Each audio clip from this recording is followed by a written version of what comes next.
नेक औरत कौन? हज़रत अबू उमामा रज़ी अल्लाह ताला से रिवायत है कि रसूल पाक सल्लल्लाहु अलैहि वसल्लम ने इरशाद फरमाया, मोमिन बंदे ने तक़वे की नेमत के बाद कोई ऐसी भलाई हासिल नहीं की जो नेक व साले बीवी से बढ़कर हो। अगर शौहर कोई बात कहे तो उसे पूरा करे, अगर शौहर उसकी तरफ देखे तो उसे खुश कर दे, अगर शौहर किसी काम के बारे में कसम दे तो उसे पूरी करे, अगर वह कहीं बाहर जाए तो अपनी जान और माल के बारे में खैर का मामला करे। फ़ायदा इस हदीस पाक में तक़वे की नेमत के बाद मर्द के लिए एक नेक व साले बीवी को बयान किया है। मुत्तकी व परहेज़गार को नेक बीवी मिल जाए तो नूर पर नूर, दोनों जन्नती, ज़िंदगी जन्नत नज़ीर हो जाएगी। नेक बीवी की कुछ अलामतें बयान की गई हैं। नंबर 1, शौहर देखे तो उसे खुश कर दे। नेक बीवी की बहुत ही अहम अलामत है। मतलब उसका यह है कि अपना रंग ढंग, सफाई सुथराई शौहर की मर्जी के मुताबिक रखे कि देखे तो उसका दिल खुश हो जाए।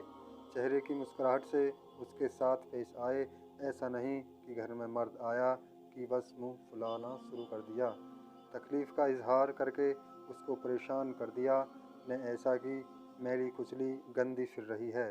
शौहर ने देखा तो उसका दिल उड़ गया, अच्छे उम्दा कपड़े, नजाफत और सफाई के सामान रखे हैं, मगर फिर भी गंदी की शौहर देखे तो मुंह फेर ले कि कैसी लग रही है।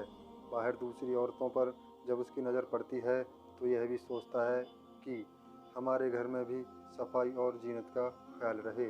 हाँ, जब बाहर जाएगी, शादी ब्याह में जाएगी, रिश्तेदारी में जाएगी तो खूब बन संवर कर, अच्छे से अच्छे कपड़े पहनकर, क्यों दूसरों को दिखाने के लिए। सुन लीजिए, शादी से पहले बनाव सिंगार जेब व जीनत दुरुस्त नहीं, हाँ शादी के बाद दुरुस्त है। और यह बनाव सिंगार शौहर के लिए है, न कि गैर महरम के लिए। यह गुनाह का काम है। ऐसी औरतों को एक हदीस में जानिया कहा गया है। यह लोगों को आँख और दिल के जिना की दावत देती हैं, लोगों को अपनी तरफ माइल करती हैं। कम से कम यह भी सोचती ही हैं, औरतों को अगर कोई मर्द देखे तो हैरत और ताज्जुब में पड़ जाए और तारीफ़ करे, कैसी बुरी बात है। इद्दत हया शराफत के खिलाफ है। सजने संवरने से शौहर को खुश करो।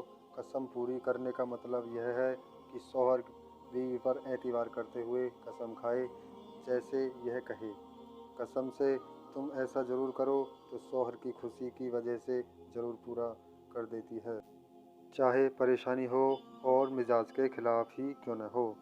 शौहर के गायवाना में जान व माल की भलाई का मतलब यह है कि आज़ाद न फिरे, अजनबी मर्दों से ताल्लुक़ पैदा न करे। कुछ औरतों को देखा गया है कि शौहर की गैर हाजिरी में बेपर्दा या पर्दे ही से आज़ादाना फिरती रहती हैं। अजनबी मर्दों से बातचीत में झिझक महसूस नहीं करती। माल की भलाई का मतलब यह है कि बगैर ज़रूरत के माल न लुटाती हों, सामान हिफाजत से खर्च करती हों।